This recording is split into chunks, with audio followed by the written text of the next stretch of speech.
You feel like you've been run over by a bus. You're in constant pain everywhere.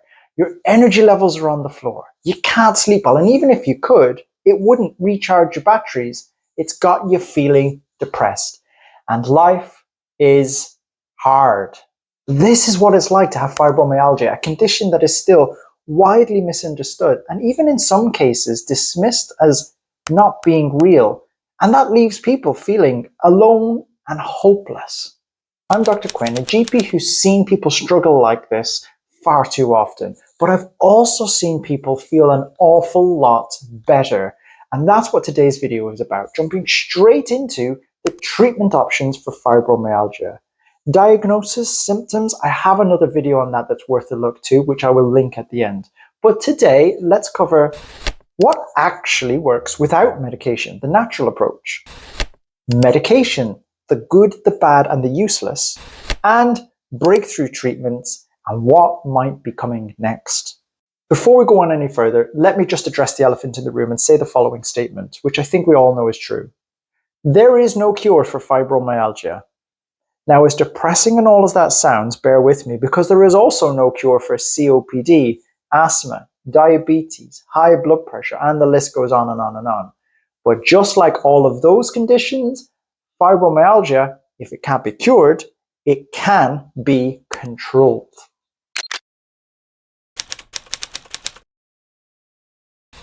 This section is the bulk of the video because it's the mainstay of the treatment for fibromyalgia, starting with hydrotherapy. One study showed that fibromyalgia sufferers who spent 20 minutes a day in a heated pool for 3 weeks, at the end of the study they experienced significantly less tenderness. And the benefits seemed to last for up to 6 months after the treatment had stopped. Now, we don't all have access to hydrotherapy, do we? But maybe you have access to a sauna or a hot tub, or maybe even just having a hot bath every evening to get some of the benefits of this treatment. But we've got to balance this relaxation with physical therapy. I know, you're in pain, you're exhausted, and here I am saying you need to exercise more. It doesn't make sense, does it? But bear with me, because physical exercise, when done in a way that suits your body safely, is the best treatment for fibromyalgia. The key is starting very low and increasing very slowly. Do too much and you'll get a setback for days to a week. Do too little and the cycle of stiffness and pain just continues. Whatever you can do at a pace that feels manageable for you, the goal here is to work with your body, not against it. And over time, this approach can help retrain your nervous system and improve pain. Of course, ideally, a physiotherapist with an expertise in fibromyalgia would be ideal here. But remember, gradual progress is still achievable on your own. Now, let's move on to mind over matter and talk about CBT. Cognitive behavioral therapy is a type of talking therapy used a lot to treat mental health issues, but it also works for some physical health issues. And it works in fibromyalgia, and here's why. Stress puts your brain on high alert, turning up the volume on unpleasant signals.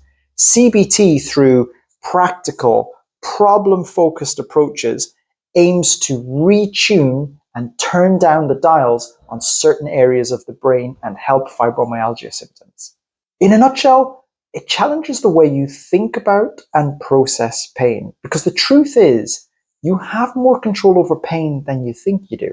Right, let's move on to diet and supplements. Sadly, there's no specific diet, supplement, or vitamin that's had any proof with helping fibromyalgia. But that being said, vitamin D, magnesium, and omega-3 are all known to be good for your nerve health, and ultra-processed foods and refined sugar are known to be bad for your nerve health. So it makes sense to take that into account at least, but not expect it to be a miracle cure by any stretch of the imagination.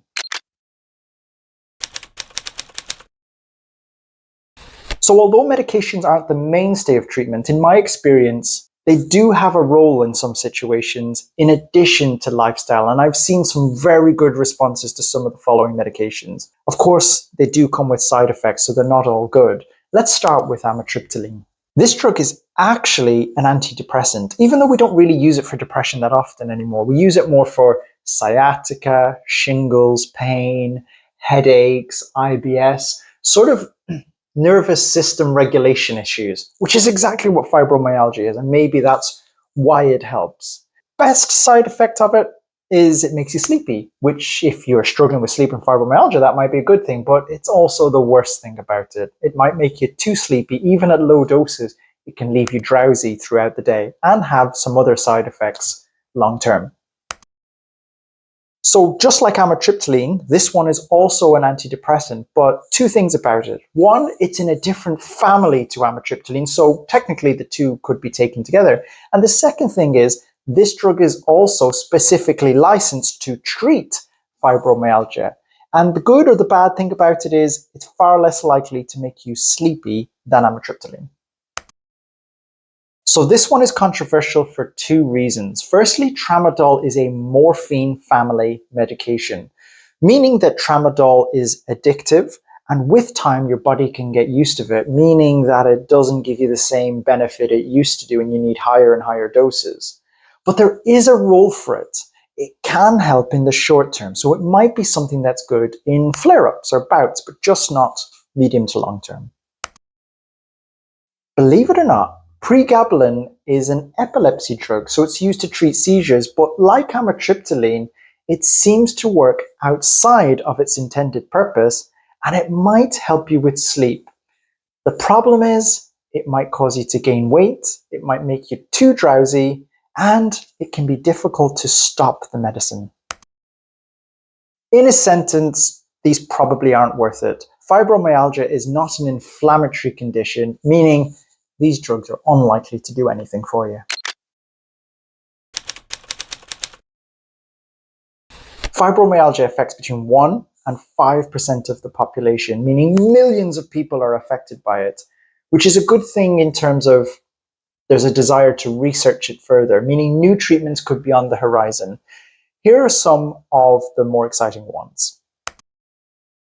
Naltrexone is a surprise one because it's sort of the opposite to morphines like the Tramadol that I mentioned. And actually it was originally brought out to treat morphine addiction.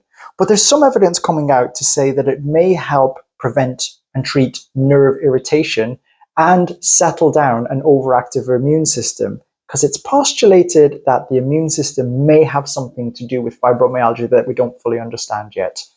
Research is ongoing. Anecdotally, I've seen fibromyalgia patients who've had quite promising responses to cannabis-based products. The problem is the research is patchy, meaning getting a legal prescription is almost impossible. And the alternative of over-the-counter options, well, they vary enormously. So at the moment, cannabis-based products are a complete lottery until we have a bit more evidence for them.